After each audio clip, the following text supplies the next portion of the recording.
പ്രധാന നേതാക്കൾ പലരും ഇപ്പോൾ എം പിമാരാണ്. അവരൊക്കെ നമുക്ക് ഈ ഭരണം തിരിച്ചു പിടിക്കേണ്ട ഒരു സാഹചര്യത്തിൽ അവരൊക്കെ നമുക്ക് ഈ ഇലക്ഷനിലേക്ക് കൊണ്ടുവരുന്നുണ്ടോ? അതൊക്കെ തന്നെ അഖിലേന്ത്യാ കോൺഗ്രസ് കമ്മിറ്റിയാണ് ആലോചിക്കുന്നത്. ഇപ്പോഴും തന്നെ എൻ്റെ അറിവ് ശരിയാണെങ്കിൽ ഓരോ നിയോജകമണ്ഡലത്തെക്കുറിച്ചുള്ള കൃത്യമായ പഠനം അഖിലേന്ത്യാ കോൺഗ്രസ് കമ്മിറ്റി നടത്തുന്നുണ്ട്. അതോടൊപ്പം തന്നെ നമ്മുടെ കോൺഗ്രസിൻ്റെ എല്ലാ ഘടകങ്ങളും അവരിൽ നിന്ന് റിപ്പോർട്ട് ശേഖരിക്കുന്നുണ്ട്. നേതാക്കന്മാരുടെ റിപ്പോർട്ട് അതും എല്ലാം തന്നെ സമാഹരിച്ചുകൊണ്ടാണ് അന്തിമമായിട്ടൊരു തീരുമാനം ഇക്കാര്യത്തിൽ. അതിപ്പോൾ എനിക്ക് മത്സരിക്കാൻ എല്ലാ സന്ദർഭങ്ങളിലും എൻ്റെ പാർട്ടി, ഞാൻ തെരഞ്ഞെടുപ്പ് രംഗത്തേക്ക് വന്ന കാലം തൊട്ട് ഇന്ന് വരെ ഒരു ഘട്ടങ്ങളിലും എനിക്ക് സ്ഥാനാർത്ഥിത്വം നിശ്ചയിച്ചായിട്ട് ഒരു ഇലക്ഷനും കടന്നു പോയിട്ടില്ല. കഴിഞ്ഞ തവണ ഞാൻ ലോക്സഭയിലേക്ക് മത്സരിക്കില്ല എന്ന കാര്യം നിങ്ങൾക്കെല്ലാം തന്നെ അറിയാം, ഞാൻ ഉറപ്പിച്ച് പറഞ്ഞാണ്. അതുപോലെ അസംബ്ലിയിലേക്കൊന്നും പറഞ്ഞു 140 നിയോജകമണ്ഡലത്തിനും എനിക്ക് ഒരു പ്രദേശ് കോൺഗ്രസ് കമ്മിറ്റിയുടെ അധ്യക്ഷൻ എന്ന രൂപത്തിൽ ശ്രദ്ധിക്കേണ്ടതുണ്ട്. ഞാൻ മത്സരരംഗത്തില്ല എന്ന കാര്യം ഞാൻ പറഞ്ഞാണ്. അപ്പോൾ മത്സരിക്കാനൊന്നും എനിക്കൊരു കാലത്തും പ്രയാസം ഉണ്ടായിട്ടില്ല. അഖിലേന്ത്യാ കോൺഗ്രസ് കമ്മിറ്റി ഞാൻ മത്സരിക്കുകയാണെങ്കിൽ തീർച്ചയായിട്ടും എവിടെ വേണമെങ്കിലും എന്നെ സ്വാഗതം ചെയ്യുമെന്ന വിശ്വാസം എനിക്കുണ്ട്. അതല്ല പ്രശ്നം, എൻ്റെ തീരുമാനമാണ് ഏറ്റവും പ്രധാനം. തീരുമാനം എന്താണ്?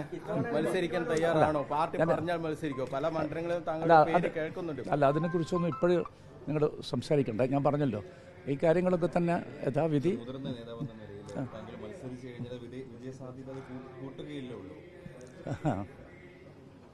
അതൊക്കെ തന്നെ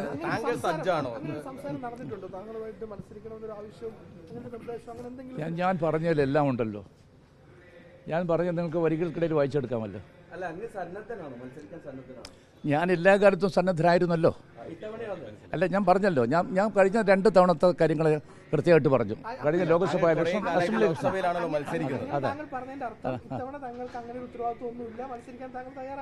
അങ്ങനെ നിങ്ങൾ don't put words into my mouth.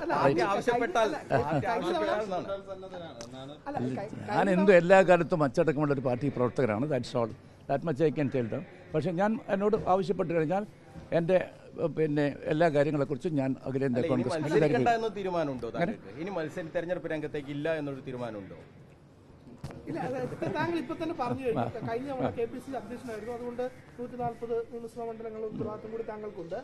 ലോക്സഭയിലേക്ക് താങ്കൾ ഇല്ല എന്ന് പറയുകയും ചെയ്തു. ആ ഒരു സാഹചര്യം അല്ല ഇപ്പോഴുള്ളത്.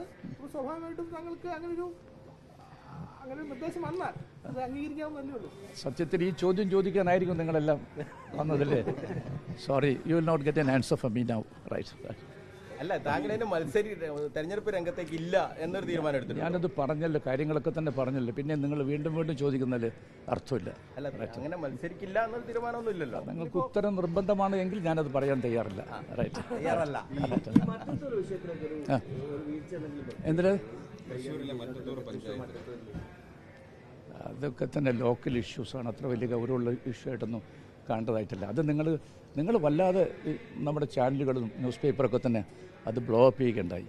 അതിൻ്റെ എല്ലാ സംഭവങ്ങളെക്കുറിച്ചും എല്ലാവരും കൃത്യമായിട്ട് അറിയാവുന്നതാണ്. പ്രാദേശികമായിട്ടുള്ള പ്രശ്നങ്ങളൊക്കെ തന്നെ അങ്ങനെ പെരുപ്പിക്കേണ്ട കാര്യങ്ങളൊന്നും.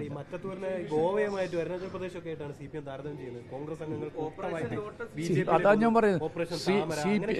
CPM പറയാൻ ഒന്നും കിട്ടാതായപ്പോൾ ഇങ്ങനെ പറഞ്ഞത്. ഞാൻ ചോദിക്കട്ടെ, എൻ്റെ സ്വന്തം പഞ്ചായത്തിൽ CPM ഒരു വാർഡിൽ കിട്ടിയ വോട്ടറിയോ 7, മറ്റൊരു വാർഡിൽ കിട്ടിയ വോട്ടറിയോ 10. അവിടെ ജയിച്ചാരാണെന്നറിയോ? STPI. അതെങ്ങനെ ജയിച്ചു? അപ്പോൾ ഇതിനെക്കുറിച്ചൊന്നും പറയണ്ട. രാഷ്ട്രീയത്തിലെ ധാർമ്മികതയെക്കുറിച്ചും സംസാരിക്കാൻ അർഹതയില്ലാത്ത ഏക പാർട്ടി കമ്മ്യൂണിസ്റ്റ് മാർക്സിസ്റ്റ് പാർട്ടിയാണ്. പലയിടത്തും വടകര മുനിസിപ്പാലിറ്റി എടുത്ത് പരിശോധിക്കും, കൃത്യമായിട്ട് BJPയുമായിട്ടാണ് കമ്മ്യൂണിസ്റ്റ് മാർക്സിസ്റ്റ് പാർട്ടി ധാരണ ഉണ്ടാക്കിയത്. ഒരു 1/2 ഡസൻ കോൺസ്റ്റിറ്റ്യുവൻസി വാർഡുകൾ ഞാൻ നിങ്ങളുടെ മുമ്പിൽ നിരത്തി ഞാൻ സംസാരിക്കാൻ ആഗ്രഹിക്കുന്നു.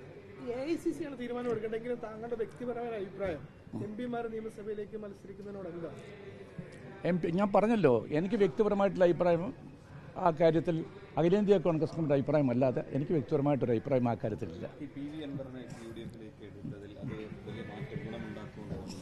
ഞാൻ ഈ കാര്യം വളരെ കൃത്യമായിട്ടും കഴിഞ്ഞ ദിവസം നിങ്ങളെപ്പോലെയുള്ള സഹപ്രവർത്തകന്മാർ കോഴിക്കോട്ട് ചോദിച്ചപ്പോൾ ഞാനത് പറഞ്ഞു കഴിഞ്ഞാണ്. അത് ആവർത്തിക്ക് നടത്തില്ല.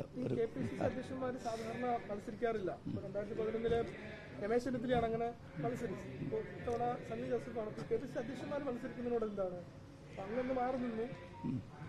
അപ്പോൾ ഇത്തവണ അങ്ങനെ മത്സരിക്കുന്നതോട് എന്താണ്? അതുകൊണ്ടാണ് ഞാൻ പറഞ്ഞിരിക്കുന്നത് അഖിലേന്ത്യാ കോൺഗ്രസ് കമ്മിറ്റിയാണ് ഈ കാര്യം തീരുമാനം എടുക്കുന്നത്. സണ്ണി ജോസഫ് എന്താണ് പറയുന്നത് എനിക്കറിയില്ല. അതെ.